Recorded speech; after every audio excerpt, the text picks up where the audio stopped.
अगला आता है हमारा कोष्टक चिन्ह। कौन सा आता है? कोष्टक चिन्ह।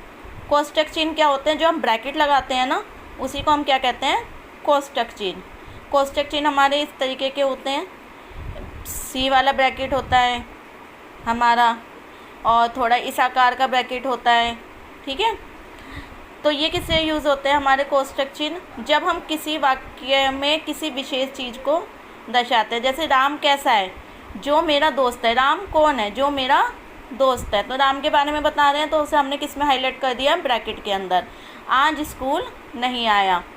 भारत, भारत क्या है? दुनिया का दूसरा सबसे बड़ा देश है। तो भारत के बारे में हमने लिख दिया।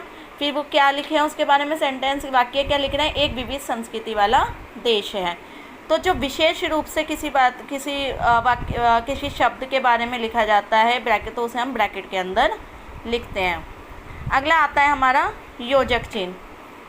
योजक चिन्ह एक छोटा सा डैश होता है जो दो शब्दों के बीच में प्रयोग किया जाता है। या तो अपोजिट शब्द हो सकते हैं, वो आपके विलोम शब्द हो सकते हैं, आपके जैसे सुख दुख, लाभ हानि, या फिर आपके सार्थक निरर्थक शब्द होते हैं, जैसे पानी, पानी लिख दिया, पानी के साथ वाणी लिख दिया, है ना। तो ये आपके सार्थक और निरर्थक शब्द भी हो जाते हैं। अब आता है आपका अवतरण चिन्ह, या फिर उसे जिसे कहते हैं उत्तरण चिन्ह। अवतरण चिन्ह और उत्तरण चिन्ह किस लिए प्रयोग में आता है हमारे? जब हम किसी वाक्य को विशेष तौर पे बताते हैं। जैसे शिक्षक ने बताया, शिक्षक ने क्या बताया? भारत 1947 में आज़ाद हुआ। तो इसको हमने अवतरण, मतलब इस वाक्य को हम उद्धृत कर रहे हैं, इस वाक्य को हम हाईलाइट कर रहे हैं। चिंता करना पाप है, तो ये वाक्य हमारा उद्धृत हो रहा है।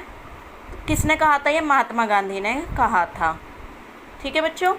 अगला आता है लाघव चिन्ह। लाघव चिन्ह होता है जो कोई प्रसिद्ध शब्द होता है या कोई विशेष शब्द होता है, तो उसको छोटा करने के लिए हम लाघव चिन्ह का प्रयोग करते हैं। जैसे कि डॉक्टर के लिए हम क्या यूज़ करते हैं? डॉक्टर। पंडित के लिए पंडित। तो लाघव चिन्ह लगा के हम उस वाक्य को या उस विशेष शब्द को छोटा कर देते हैं। नेक्स्ट आता है हमारा विवरण चिन्ह। नेक्स्ट क्या है हमारा? विवरण चिन्ह। विवरण चिन्ह क्या होता है?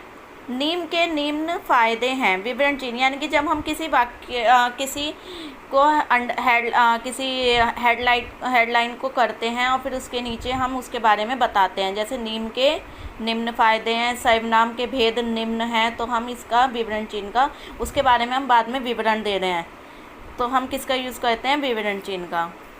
अगला आता है हमारा रेखांकन चिन्ह। कौन सा आता है? रेखांकन